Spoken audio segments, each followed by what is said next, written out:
Hi, welcome back to Module 4 of Straight Line Persuasion. Now, this particular module here is absolutely crucial in your ability to persuade and influence people. See, here's the deal. At the heart of influence is your ability not just to sell someone an idea, but on something much more powerful, which is your vision of the future. At the heart of everything, people are never gonna, do business with you or buy into your goals that you might have. What they will do, though, is they'll literally give their right arm sometimes to be part of your vision for the future. See, all human beings are thirsty for a vision, but very few people actually have a compelling one. They get caught up in the muck and mire of setting goals that usually don't inspire them and aren't really stretching their abilities.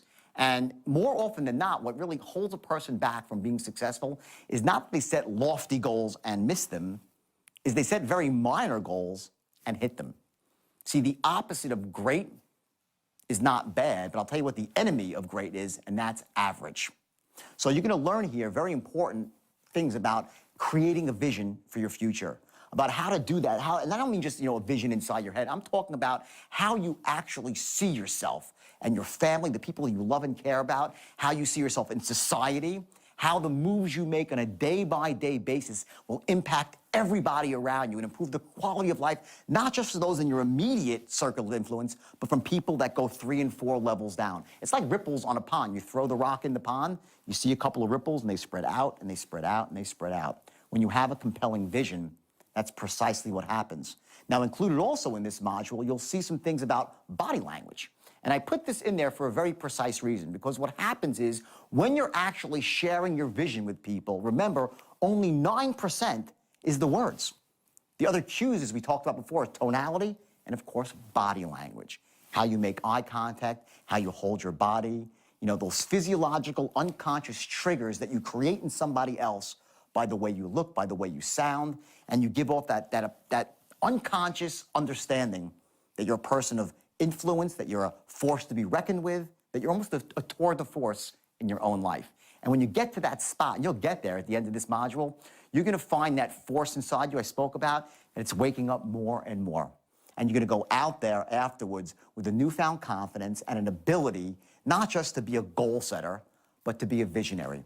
And once you get to that spot, influencing those around you becomes really, really easy. So enjoy the module. Take notes in your action book, and remember that what you're doing right now is going to translate into the real world, not in a minor way, but a major way.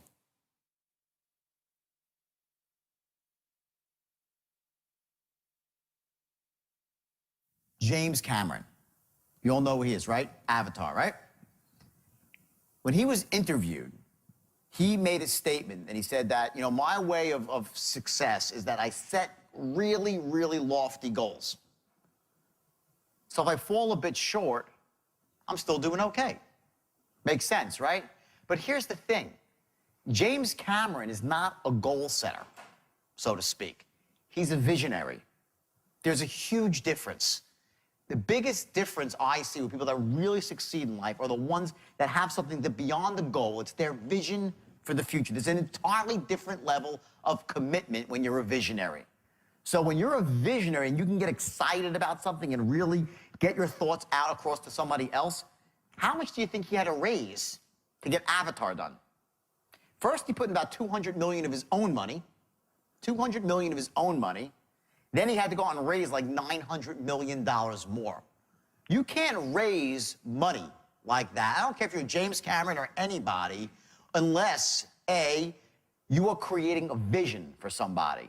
It can't just be like, I want you to invest in Avatar because it's going to be a great movie. There's a different level above that where you describe the way things look, what they're going to make people feel like, what it's going to sound like, an entirely new world. He created a new world.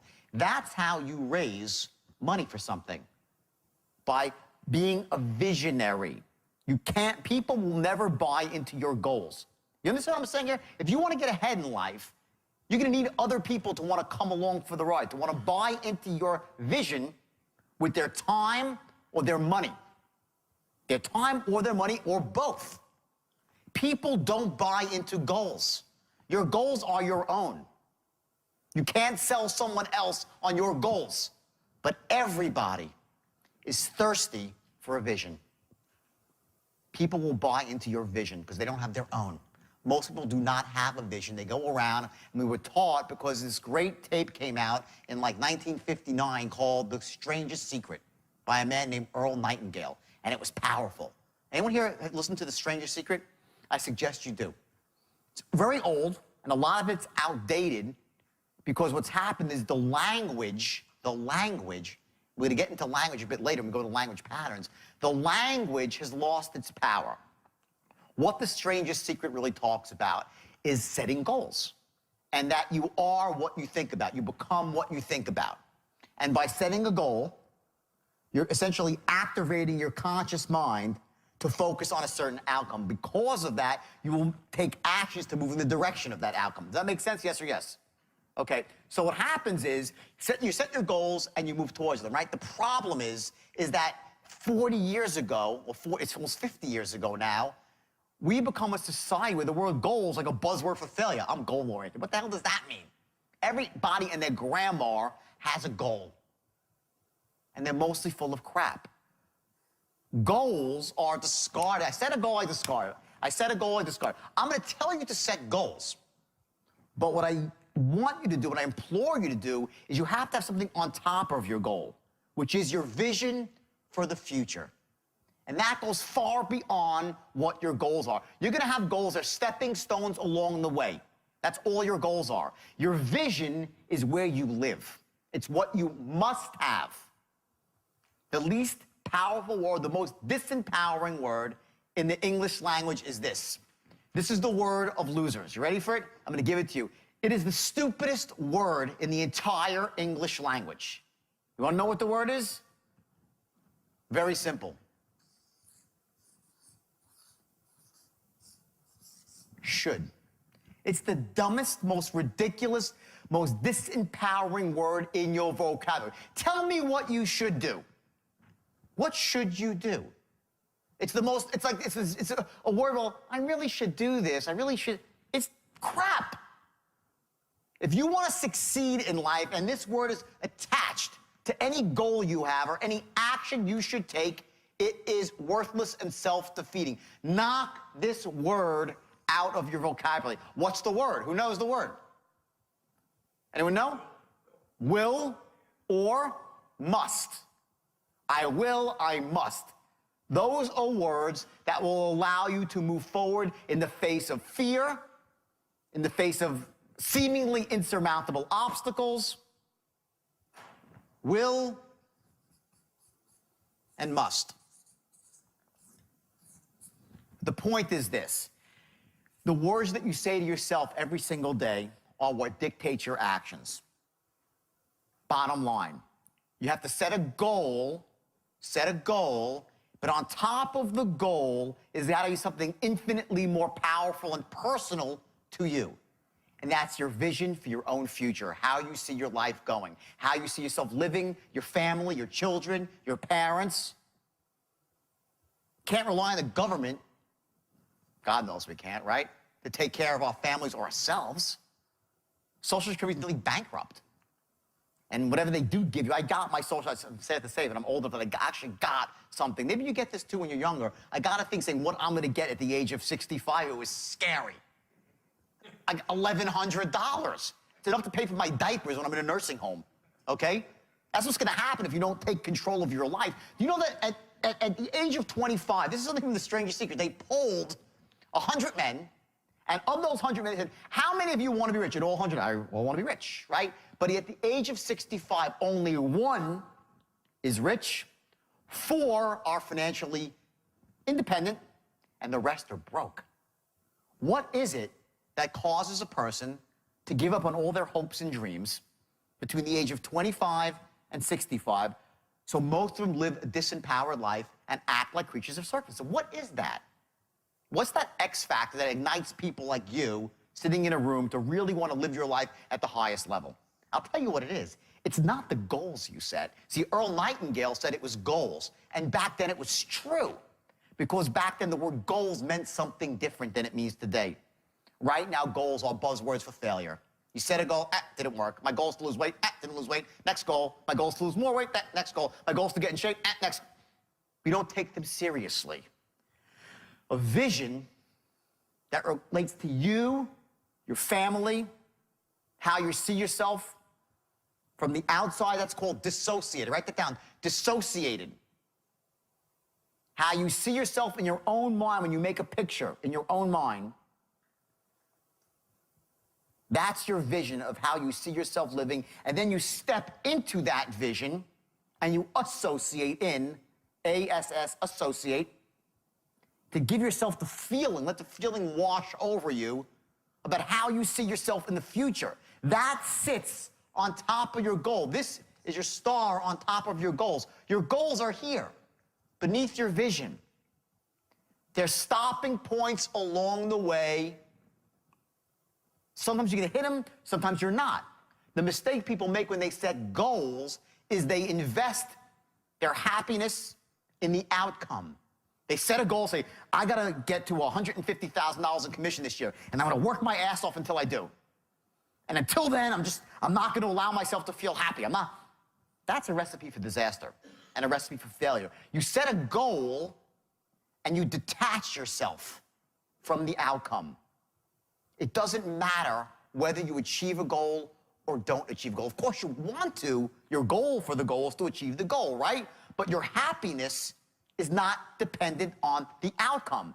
Or else you're gonna sit there and say, I'll be happy when I get there. How many people have set a goal, achieved it, and said, is that all there is? I have. I know lots of people have.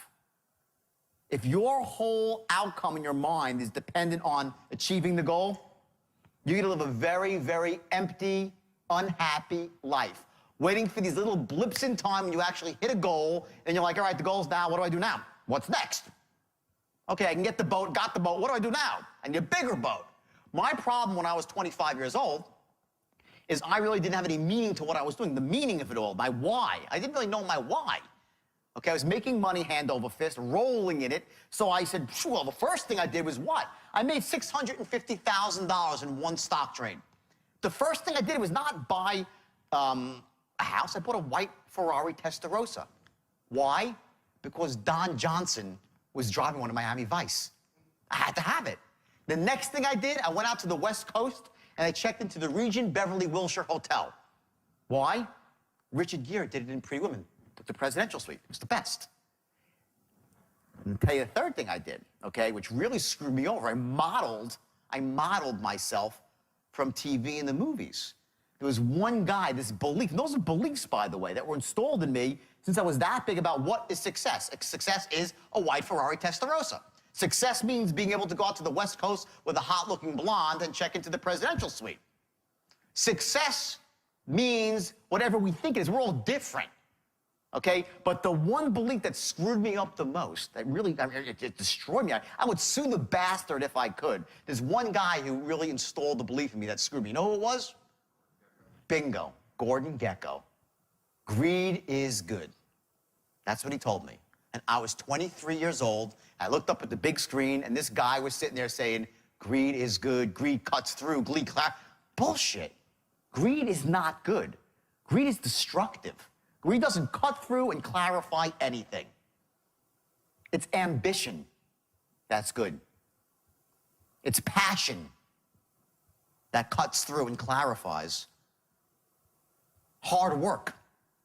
Greed is destructive. As soon as you become greedy, and I'm saying this for a reason right now because you're gonna find after we're done that you're gonna start making a lot more money really, really quick. I just want you to have your head screwed on straight, not because I'm so smart, because I'm smarter than you or above you.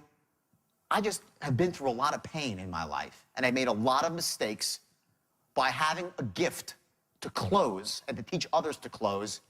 And I thought it was all about making as much as you can, as fast as you can, and my ethics went flying out the window. And I lost that and paid the price.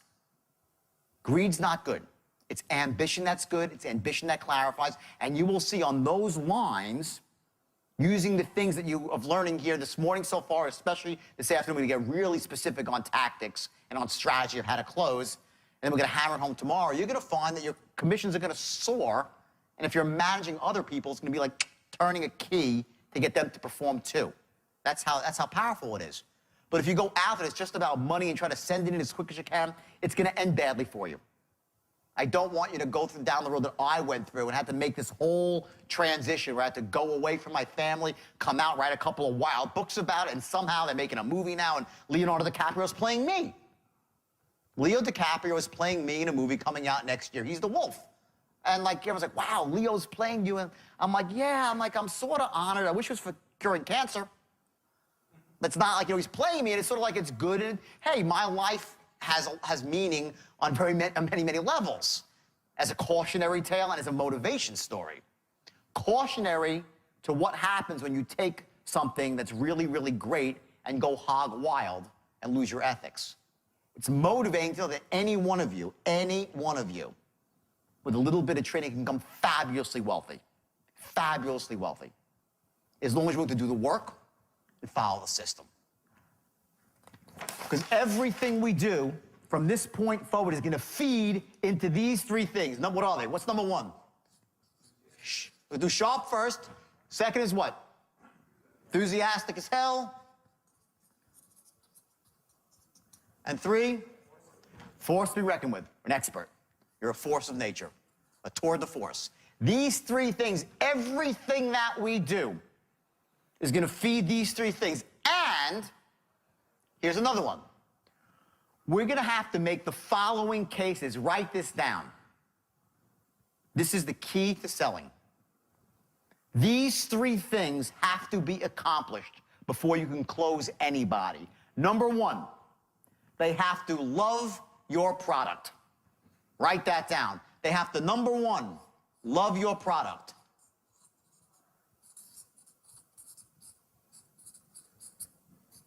I can't write. I can't physically write English. It's the weirdest thing. I can type English really, really well. Okay, I can't write. Love your product. Number two, they have to trust you. Trust you.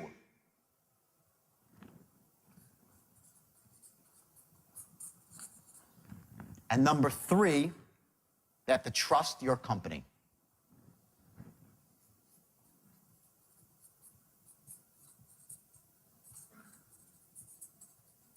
These three things, when they're not, if any one of them is missing, people will not buy. Think about it for a second. I'm a salesman, and I'm selling you a car. Right? Let's use car sales, because it goes to any sales. All right? You come down to the dealership, and you love me. You've known me, in fact, for years, and you know I'm a trustworthy, honest guy, and I really always do the right thing. In fact, you know my dealership is just the same way. We're charitable, we're altruistic, give money away to the right places. We always stand behind our product, reputation for great service, right? You love me, you love my company. But you know what? You think my cars stink. Will you buy a car from me? Yes or no? Not in a million years. You will not buy a car from me if you don't love the car. If you like the car, will you buy it? Okay? If you're pitching somebody a loan modification, okay, and you get them and you go through the whole thing and then you say, what do you think? They're like, sounds pretty good. Are they going to buy? Never. It's not enough they like your product. They have to love your product. They have to think it is this. Write this down. The best thing since sliced bread. The biggest mistake salesmen make is they try to close with emotion because they read some frickin' sales masters. People don't buy on logic. They buy, oh, yes, they do. People buy on logic. Hello? We're not stupid. If you try to impulse somebody without logic, maybe you can get them for a moment. They'll renege. They'll change their mind.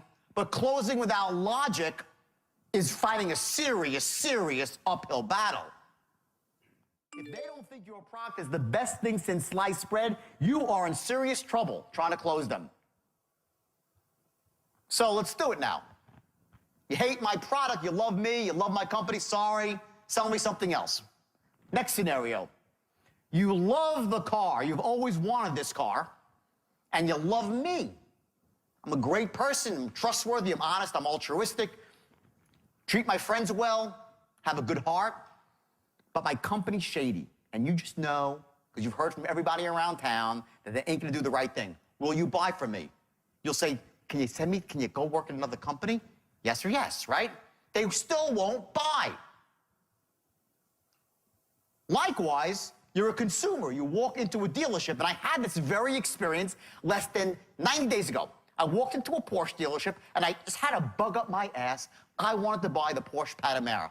I wanted this car. I was going to buy this car. It's a four-door Porsche, $105,000, and it's gorgeous.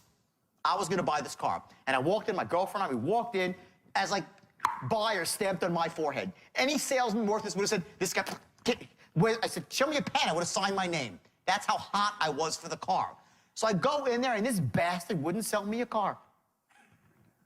I couldn't get the guy to sell me a car. He had every excuse from, he had to run the numbers, he had to do this, he had to go to the bathroom. He wouldn't sell. I never was so out of rapport with a salesman in my life. He spoke slowly, I speak quickly. He didn't enter my world where I was. He's asking me all these questions. I pulled up in a beautiful brand new BMW 750. I'm qualified. You get it? I'm wearing a nice watch, I'm qualified. Okay? I walked out, I said, I can't believe this guy wouldn't sell me a car. He wanted to, he didn't know how to. Okay? I would, at that point, buy a Porsche from anyone on the planet but him. I don't want to deal with that guy. Okay? A, he makes me feel like crap. I walked in a positive state, and I walked away in a negative emotional state. Because the state that you're in, does it impact the state of the people around you, yes or no? It does. Your state impacts the state of all those around you. So I walked out of the Porsche dealership, like scratching my head, like, can you believe this guy didn't sell us a Porsche? Now, I never bought the Porsche because the novelty wore off, and boom, I was out of the market. Next place I went to was a Range Rover. I said, let's get a Range Rover instead. Screw the Porsche, right? We go to a Range Rover dealership, okay? I sit down, this guy is a smoothie. He's like 52 years old, smooth car salesman. He blew the sale too. I was gonna buy a Range Rover. I was like, let's get a Range Rover. I walk in there, and we start sitting down. He's, hey, how you doing? All great, everything's pretty good, right? We start talking, okay? I look at my watch once because I'm in a rush. Did he notice? No, okay? He says, well, you have any family? He's trying to create rapport with me as he's doing numbers. I said, I have a son, he's a soccer player. Then my girlfriend says, oh yeah, my son, we have to leave soon because he's playing basketball in the league. Well, that was it. I heard for 20 minutes about his son that played for North Carolina back when Michael Jordan played for North Carolina, and how he's assigned basketball from Michael Jordan. 20 minutes. The guy went out because he thought he was creating a rapport with me. And finally said, you know what, pal, you're a nice guy. Email me a quote. He had never got around to even giving me a quote. Now, if this is a straight line here, okay? If this is the straight line, and your goal is what, right? The promised land, to make a sale. This is the moment I walk into the car dealership, right? I walk in, right? Now, what's the first thing he has to do? Gain rapport, gather intelligence. Before anything, I instantly, boom, right? So he has a couple of seconds, right? 4 seconds flat to do that. The guy in the Porsche dealership, he failed. So I stayed there for a little while until I left, okay? This guy got me for the first 4 seconds. So here it is, right? In the perfect world, I would have walked and said, hey, buddy. He said, hey, how you doing? I said, don't talk to me. I want a car. Or we'll have a Range Rover. I want the black Range Rover. Great. And I'm right down the straight line, right? I go, boom. That's the perfect sale with nothing. I'm just yes, yes, yes, yes, yes, and I close, right? I walked in there, great, how you doing? Great, we spoke for a bit, and we start going off the line, because I didn't go right for the say I want the car. I said, hey, I want to come here to look at some cars, okay? If I say I'm here to look at some cars, okay, am I on the line or off the line? Well, I'm off the line, believe it or not. I'm almost on the line, but I'm here. If I said I'm here to buy a car, I'm on the line. Someone calls you up and says, I'm interested in credit repair. Are they on the line or off the line? They're off the line, slightly. Are they in the ballpark? Yeah. They're probably in that first archetype. They want to do it now. But they're not on the line. They're slightly off the line. This is the concept of controlling a sale. So watch what happens. So I walk into the car dealership, okay? I'm close. I'm here to look at a car. I'm interested in buying a car. We start talking. Oh, you have any family? You have any family? We start talking. He sits me down. He says, yeah, great. Oh, your son plays basketball? Yeah. My son. And he's off to Pluto. This is your boundary. Above and below the line. It's in these areas, where rapport is developed and intelligence is gathered. When you go outside those areas, you're done. You're completely out of rapport. You're in Pluto. You've lost control of the sale. You're not pacing, leading, nothing. Nothing's being accomplished, and chances are you will lose the sale. So the idea is, in a very elegant and effective way, is to gain rapport and gather intelligence.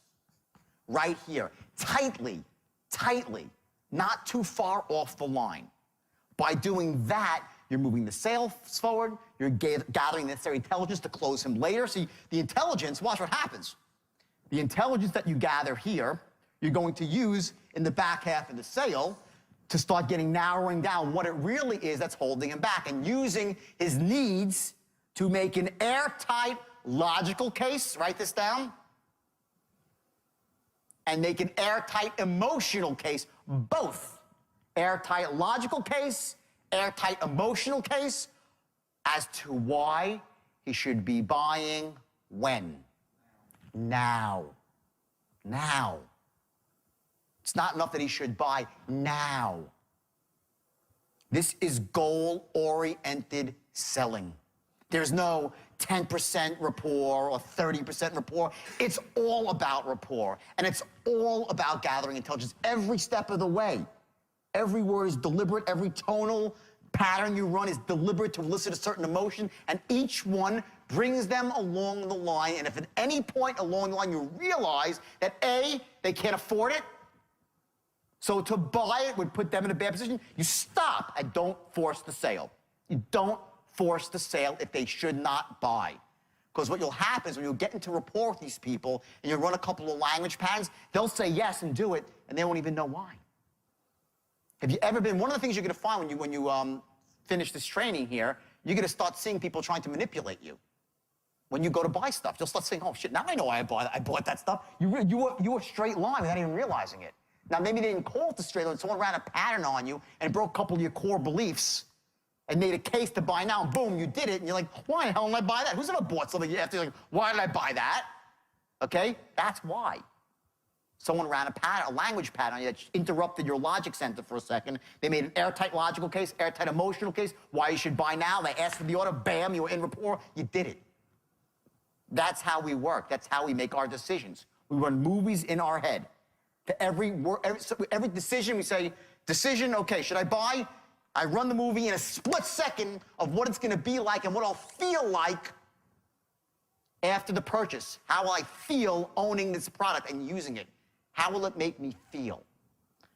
So now, if we're going to make a case, an emotional case, why they should buy now, we're going to have to future pace. It's called future pace. What's going to happen after they buy the product?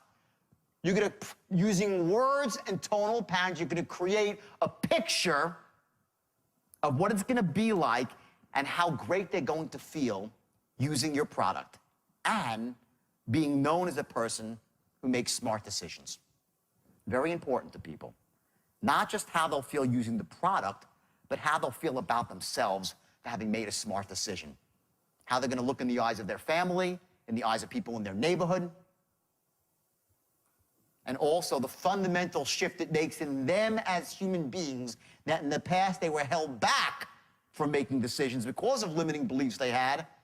That power that they get now from making a good decision is awesome. And all that comes along the straight line. So back to this page before, or maybe it's 2 pages before, okay? What are the 3 things, okay? Number 1, they have to love your product.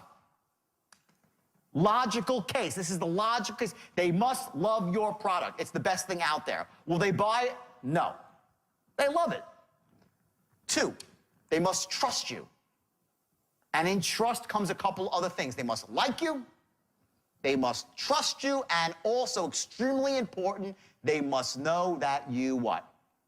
Care. Now, how do you say it? I really care? You can't say that. But you can imply it with your tone.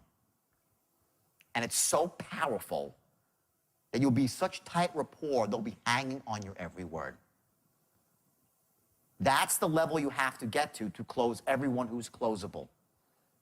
I heard a story today. Someone told me, yeah, I hired this woman for my company, and she went out and she broke all the records in the first 2 weeks and we thought she was live. You know what? We taped her. No, she's just great. I'm like, well, how good does she sound? She sounds awesome. Oh, no, duh. She sounds awesome. Why do you think they're all buying from her? She sounds... I didn't say she is awesome. There's a difference. I didn't say she is awesome. What I said is she what? She sounds awesome. There's a difference.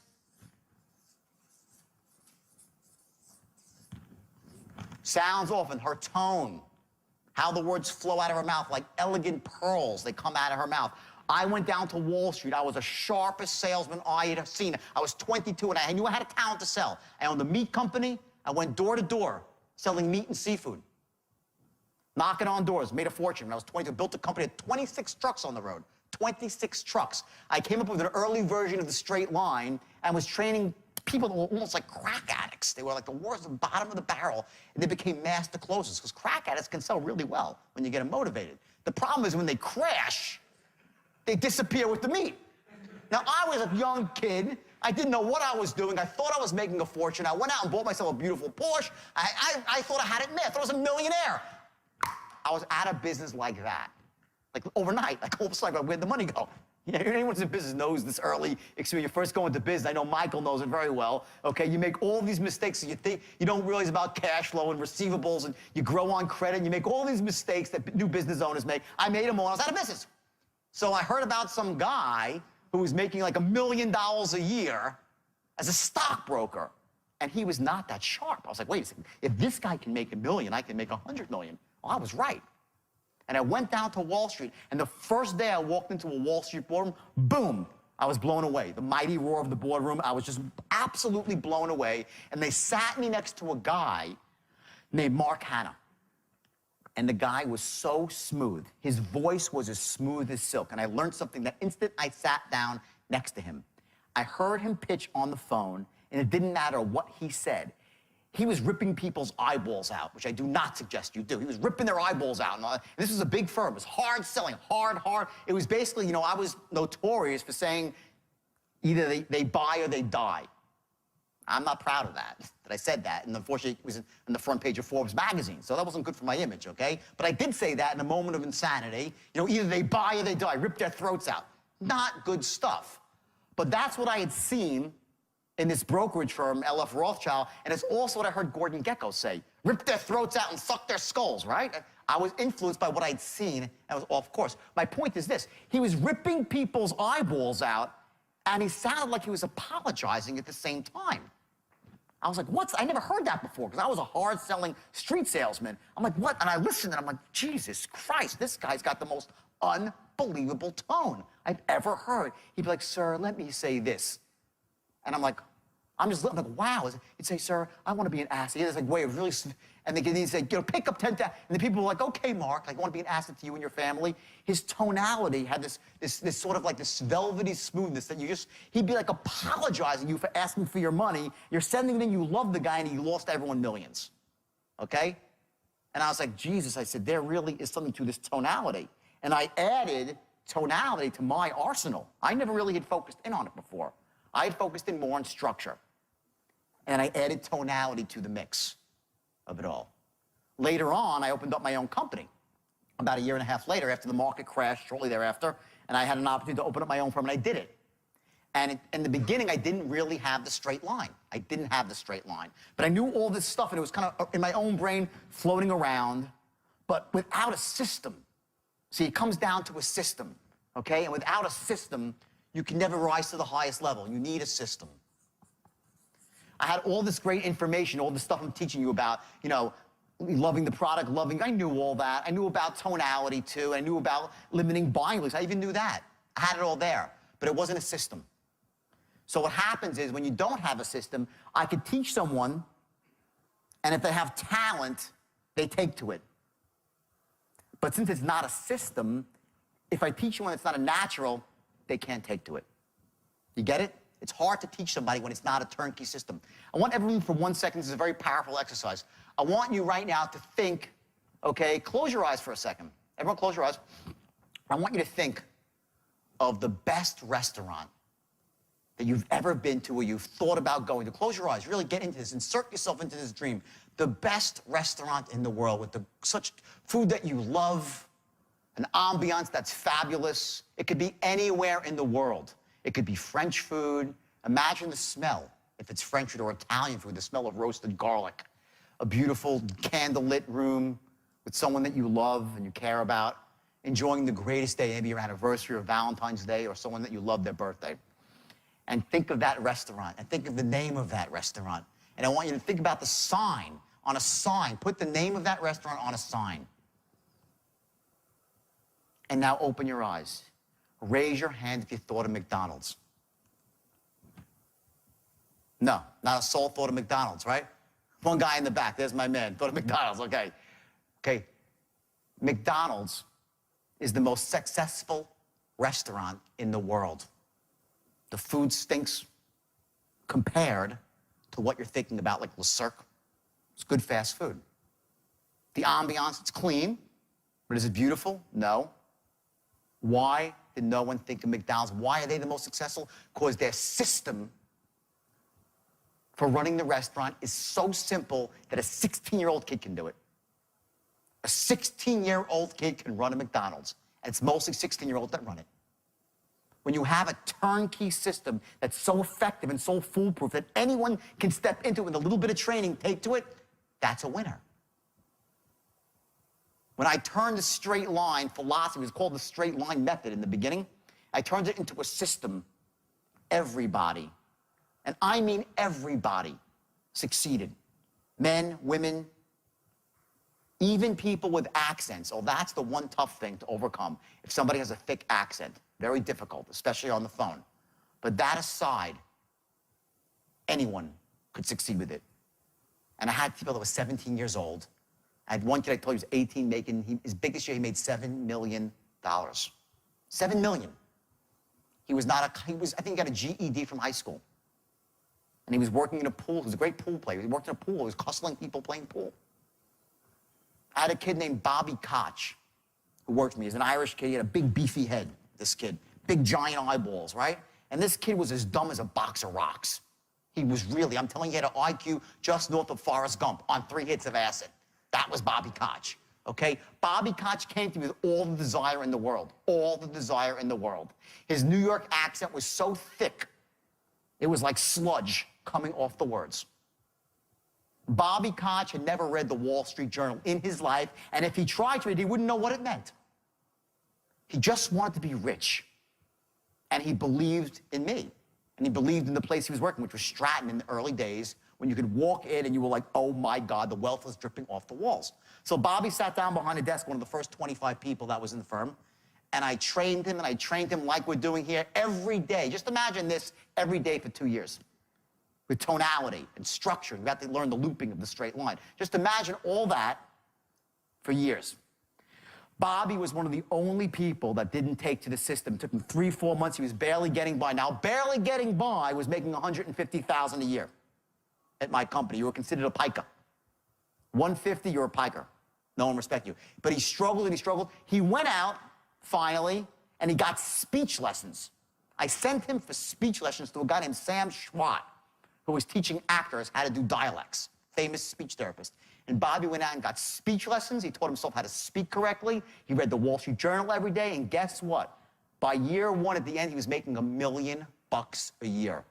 Bobby Koch became an average year, making $1.3 million to $1.4 million, with a vicious coke habit, vicious alcohol habit, a gambling addiction, all the vices, but because the system was so powerful, it didn't matter what, he could roll into work all screwed up and he still soared. Okay? That's the power of the system. Now, to take it forward, many years later, my firm closed down. And guys like Bobby Koch, they made $1 million, they spent $1.1 million. That was their nature, to spend big and live big, to live the life. He was broke. Well, what do you think happened to Bobby Koch? He became rich again like that because he had the skill set and he had a system that worked. He went out into venture capital and started raising money and became wealthy, started doing deals, made a fortune. He went into, he was selling artwork for a while, an art a thing online or something he was doing. Made a fortune. On and on and on and on. It's the skill set that carries the day.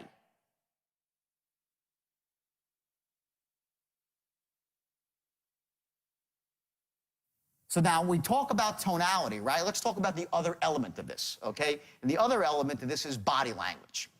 Let me explain to you about what body language really is. It's the management of space and time. Your space around you, the way you move throughout the world when you move into a room, okay? That's body language, okay? Men and women are entirely different. When you're selling a woman, when you're persuading a woman as a man, okay, you need to stand directly in front of her. You do not stand off to the side. And when you stand with a woman, you have to stand away at least 2.5 feet. Write this down. This is crucial. If you invade a woman's space, woman, am I right? If someone invades your bubble, are they out of the thing? She's 2 seconds, they're out, right? They're all laughing. They know. Okay, I see men, I used to call them space invaders. Who knows a space invader? You have a friend, everyone knows, like, you hate the guy, he's usually a spitter too. And you're like, right? But the worst thing is a space invader. He comes up, he's in your bubble, okay?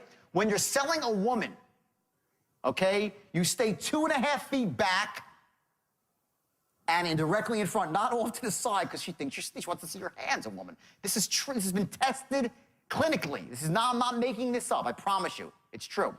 For men, okay, a man on a man, you never stand directly in front of a man and face a man.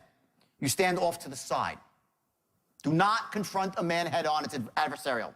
Okay, if you're trying to persuade a man, okay, you stand off at an angle. Men always meet at angles, okay? It's uncomfortable for a man to be face-to-face with another man, okay? Number 3, for men, okay, things like pinky rings, very bad. It's been proven that if a salesman puts on a pinky ring, the level drops of closes drops dramatically. Goatees. If they're really well trimmed, they can be okay, but goatees can be a problem. Facial hair. Just letting you know, if you have one, okay? Got one right there. He sells on the phone, right? I'm just telling you, sometimes goatee, if you're face-to-face, can be perceived as adversarial in some way, okay? Whatever, okay? Next, handshakes. Making a handshake. The way you shake someone's hand says an awful lot about who you are. Okay, there's lots of different types of handshakes. Number 1, you have your basic handshake, right, which is a neutral handshake, right? You shake the same waist level, same pressure as them, right? That's your cooperator's handshake. That's your best handshake. Do not do the old nice to glean, the guys like that. People do not like that handshake. They will not buy from people that shake their hand that way. They're intimidated. They're intimidated, okay? That's an aggressive handshake. Conversely, you have the passive handshake, which is like this. You ever see this one? You go to shake someone's hand, right? Believe it or not, that's the ultimate power handshake. When someone is doing that to you, they're showing you they're trying to show you they're in power over you. Believe it or not, a wimpy handshake is from a man who gives you a wimpy handshake is showing you that they're in power over you. I was shocked when I heard this. I did research. I didn't believe it. And I actually found 5 sources. It said the wimpy handshake is the power handshake, okay? So don't go out there trying to be all passive out there with somebody. I think if you shake their hand, they'll think you're non-aggressive and non-threatening. You shake the cooperator's handshake, okay? Dressing for success, okay? This is something I mentioned earlier. I went to a seminar with someone who I thought was a wackadoodle, this guy, okay? But he's also brilliant. Some wacky people are really smart. I'm wacky, right? And I learned a couple of things there that really I found to be helpful when I train other salesmen. And what he called it was wrapping your package. And I hated this phrase, wrap your package. Stop and wrap your package. But he meant wrap your package. It means dress your best, okay? It's called wrapping your package. Certain colors. Right now, I am not dressed to close because I'm not trying to close you. This is a exercise. I'm here to train you. I'm comfortable. I'm casual. I have short sleeves on, okay? In fact, I'm going to take it off. I wore short sleeves because for me, it's about comfortability, okay? If I was trying to sell you something, okay, if I was trying to sell you something, stand up. This man, stand up. Seriously. He went to the same seminar. This is how you dress to close. Suit, slight pink color, all matching. That's a closer's outfit. Now, I know we're not here to close. I want you to understand. Thanks a lot. Thanks. I want you to understand that when you dress that way, what are you doing? What do you say? What did you address here? Let's go backwards for a second. When someone wears a suit like that, what is he saying? Authority figure. How you dress creates a level of whether you're here or here. I don't like wearing suits. I just don't. I'm a jeans and sneakers kind of guy. But I know this. When I get up on a stage to close a lot of people, or if I'm going face-to-face to influence somebody, I'm going to wear a suit, blue, dark color, black, not flashy, gray with pinstripes, not a mob pinstripe suit, solid color, white, pink, solid color tie, clean, handkerchief to the highest level. You don't have to be that guy if it's not congruent with who you are. Don't do it. I'm just telling you, I want you to give you every bit of tools for your arsenal of what really, this stuff works. I hate to say it because I don't like it, but it works. And, I have two philosophies. Would you want to look foolish sometime and be rich, or look cool and be poor? I choose rich, right? You say words the way they should be said with tonality, even if it feels a bit goofy to you, because you make money like that. As long as it's not anathema to your existence, okay? You need to be congruent with who you are as a human being. I'm not saying that, because if you're not that, it won't work. You'll come off as disingenuous and it won't work. But to a point, you got to find out what represents the best you and dress that way. You dress for success. It's a very simple rule. You dress for success. Don't dress for failure. It doesn't take that long to put yourself together in the morning. It really doesn't. And I'm not that, so I throw stuff on my body. I'm not a great dresser. I'm just not, okay? But when I'm going to close to work, I dress appropriately. Now, there are some people, and this man who I trained with was one of them. He said, I disagree. I'm just giving you both, I want to give you both sides of the coin, so you know. He's like, I dress like that in a suit and tie every second of the day, even when I'm not working. He stays in character his entire life, and he's a character, all right. He stays in character, okay? When he's out for dinner with his wife, he's got his suit and hanky on. Now, I can't be that person, but there are people that say when you do that, and you're in character, you feel better about yourself, you feel like more of an authority figure, and because of that, you act on it, and you make more money. Food for thought. Wrapping your package. What I suggest you do, especially if you sell face-to-face, okay, you got to find out the dress code that works for you and don't look like a slob. If you have a pinky ring, take it off. Take it off. Pinky rings have been shown to drop closing rates by 50%. 50%. Distrust. Now, if you own a gambling hall, maybe you wear a pinky ring, right? But not if you're selling cars. Okay, we spoke about discursive awareness. That's the management of angles with women and men. Okay, another thing, eye contact. 72% of the time you must make direct eye contact with somebody in person. Less than 72% of the time, it drops off. Your trust, they don't trust you. When you make eye contact, okay, you're developing trust, you're an authority figure, and you're sharp. Matching and mirroring is what we spoke about. This is body language. When you meet somebody, let me just go through it one more time. I did it briefly before, but you can see my body, okay? Mirroring means that you're directly doing what someone else is doing. So you're sitting across from somebody in a meeting, and they go like this, so you go like this. And they look at you, and if they don't catch you, it's powerful because they start to then do this, and you do this. You follow their moves almost as they're doing it. And you get into very, very strong unconscious rapport. I trained with a guy named Dr. Richard Bandler. I don't know if any of you know who he is. He founded neurolinguistic programming, the technology of neurolinguistic programming. Very powerful. The guy's like nuts. He's half nuts, but he's amazingly brilliant. Bandler, B-A-N-D-L-E-R, Richard Bandler. Brilliant guy, and he's wild, and He really is one of the gurus that was behind the entire self-help movement in the 70s and 80s. He's the guy who trained Anthony Robbins, and he trained all this Paul McKenna, this whole group of people that came out of self-help, 70s and 80s. And Bandler did these experiments with people with matching and mirroring.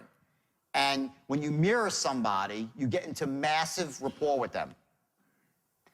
The less offensive way is not to mirror, but to match.